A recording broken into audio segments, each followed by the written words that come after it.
Hello, everyone.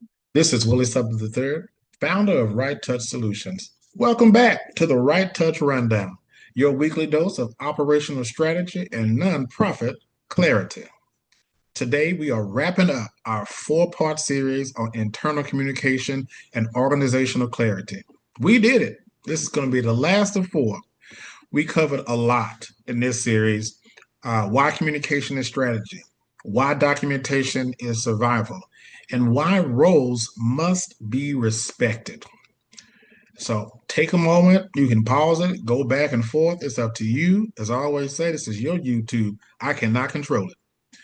But all of that means nothing if your team isn't following through. Because having a plan on paper is real cute. I'm happy for you. But if nobody's doing the work, let's just say it's time to check those receipts. Having a culture of follow through doesn't happen by accident.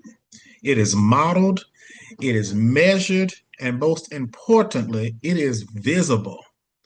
Too many nonprofits hold one meeting and call it accountability, or they assume because it was said it's being done. I told them, so yeah, somebody doing it. Or avoid follow up entirely because they don't want to feel like micromanaging, which is a thing that plagues many nonprofits because most of the time it's volunteering. And you don't want your volunteers to quit because they feel micromanaged. Let me be clear, accountability is not about control, it's about momentum. So, what happens without follow up? Thank you for asking. Your deadlines get blurry. You think someone's handling it, but you never confirm that. Everyone agrees we will get back to that sponsor this week, but no one was assigned to it. So you come back 3 weeks later and you've lost that opportunity. So now you're rushing to repair a relationship that was primed and ready to go. Second thing that happens is people hide when things fall behind. No one wants to give a status update when they're unsure what done even looks like. So you have a volunteer who is late on delivering the event signage. Instead of updating the team, they go silent. I'm talking ghost because they don't want to disappoint anyone. So now the team is scrambling the day before the event because no one knew it wasn't ready months ago. Lastly, what happens is trust erodes. One missed follow through, certainly forgivable. We talked last time about how memory is what memory be doing. So repeated patterns, however, that's how faith in leadership crumbles. Your board asks for a quarterly impact report, right? You said you send it. Oh, my bad. I forgot. I'll send it. I'll send it right now. And it never came. Now they're wondering what else is slipping through the cracks. And confidence quietly dips, even though they don't say it out loud. I have been completely on this bandwagon because I'll take on too much. And I was like, oh, let me get that to you. Let me get that to you. And I'll be done forgotten. We don't want that to happen because that's when confidence quietly crumbles. So now that we have a few instances of what happens without follow through, let's talk about 3 ways to build a culture through follow through. One, assign action owners and deadlines immediately. Just do it right then. If a task comes up in a meeting and no one's name's attached to it, don't expect it to happen. Assign a person right then. Don't end the meeting. Set a deadline.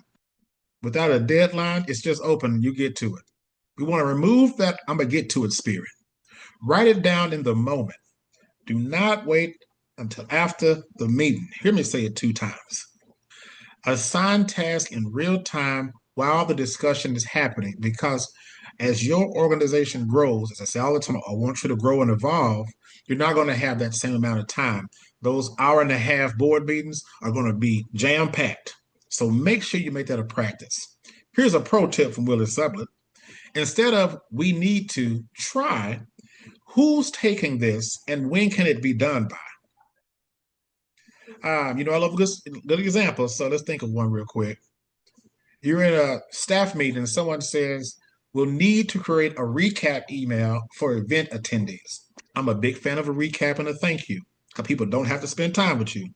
So instead of moving on, pause right then and ask, who's going to take this on and when can we expect it to be done? Then write it down in the room. Action, owner, date, due. Make it a spreadsheet. Make it something on the whiteboard, but make it visible and put your hand to paper or hand to whiteboard or fingers to keys, if you will.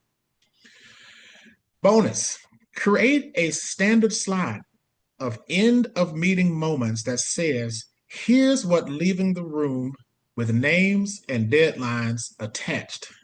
That way, you know who's doing what. It'll be in the meeting minutes. You can pull it up. If they need it later on, it's right there for them. Number 2, make progress visible. When people can see, they can track. It's just that simple. If your team cannot see what's being done and what is still pending, then things will get lost because we don't know. You don't need fancy software. You know, I love software. I've talked about how I love technology. But again, in the beginning, it is not about all that technology carrying on. It's about accountability. It's about transparency. So you do not need fancy software to make it work. Quick options, if you do want to use something that you can share, you can use a Google Sheet, you can use Asana, Trello, Monday. Those are public task boards, and you can make a quick one that says task, owner, due date, and status real quick. You can recap task and action items at the top of every meeting with simple status checks. You can do them through the week, bi-weekly, before the meeting, but it has to have a cadence behind it or it's going to fall down. In the absence of a physical whiteboard for my nonprofits and businesses that don't have a physical space, try to utilize screenshots. Send them out ahead of the board meeting. Send them out ahead of the team leader meetings and the committee member meetings so they know what's coming up. These are the things we talked about, who's assigned, the status of it, the deadline. That's what we're going to be talking about. So they know ahead of time. Your development team, let's say your development team uses Asana, like I mentioned, to manage like a grant deadline, because we're all trying to find that money in the nonprofit space, which I get. So every Monday, you look at it together, not to shame anybody, but to make sure we're all aligned.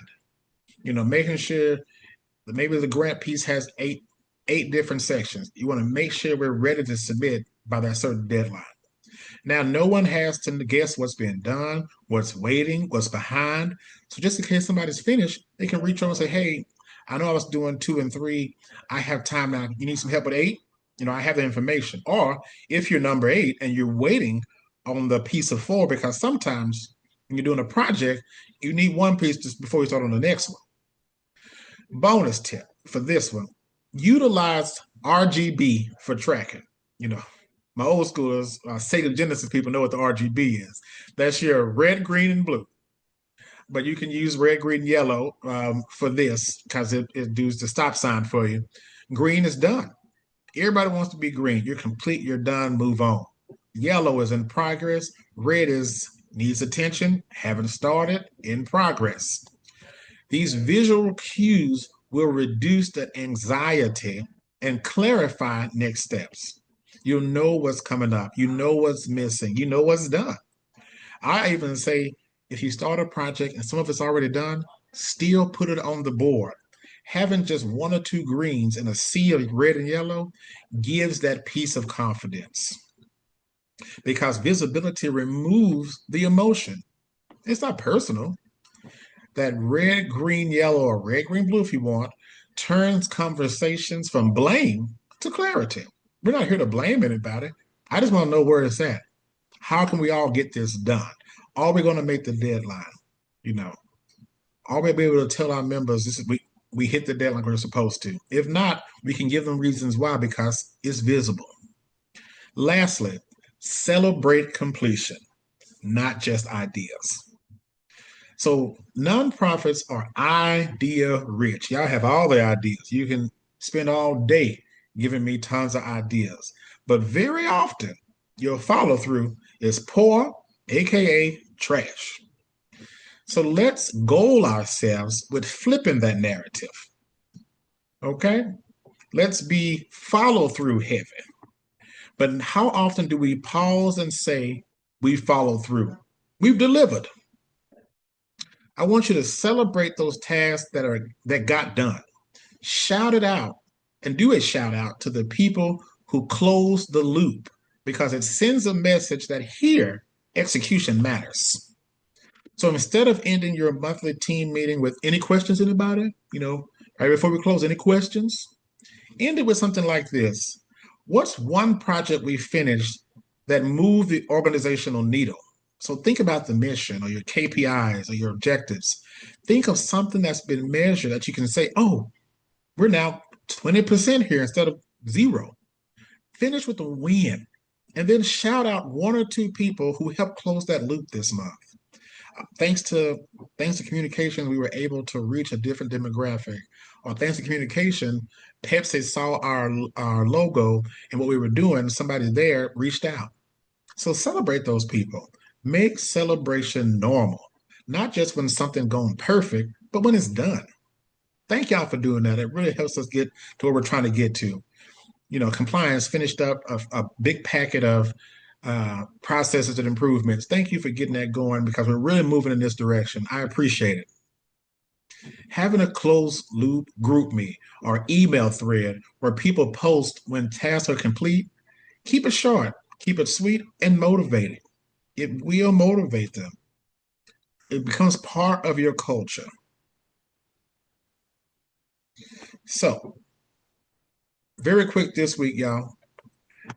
Follow through isn't just operational, it's cultural. You want to create a culture around follow through. It will tell your team, your board, your community, your employees, your sponsors, we say what we will do. And guess what? We actually do it. Doesn't that feel good to say we actually did it? So before you plan another retreat, another strategy session, another back to school drive, check your receipts, follow through with the people. And then you can also start working on that proactivity so you can plan for next year. Because I want you to be profitable. I want you to evolve, but stop doing things without a process. Check the receipts, follow through, create that shout out culture, celebrate the wins, and celebrate just making one step. I say all the time, the easiest way to eat an elephant is one bite at a time. Celebrate each bite. Whew. 4 parts, y'all. We did it. So thanks for tuning in to the RightTouch Rundown. If this helped you or anybody on your team, like the video, subscribe to the channel, and share it with someone who needs a follow-up reminder. Don't you gatekeep. And if your org struggles with accountability, task clarity, or execution, you already know where to go. RightTouchSolutions.com. Y'all know the address. And remember, my friends, mission moves best with structure. Have a good one.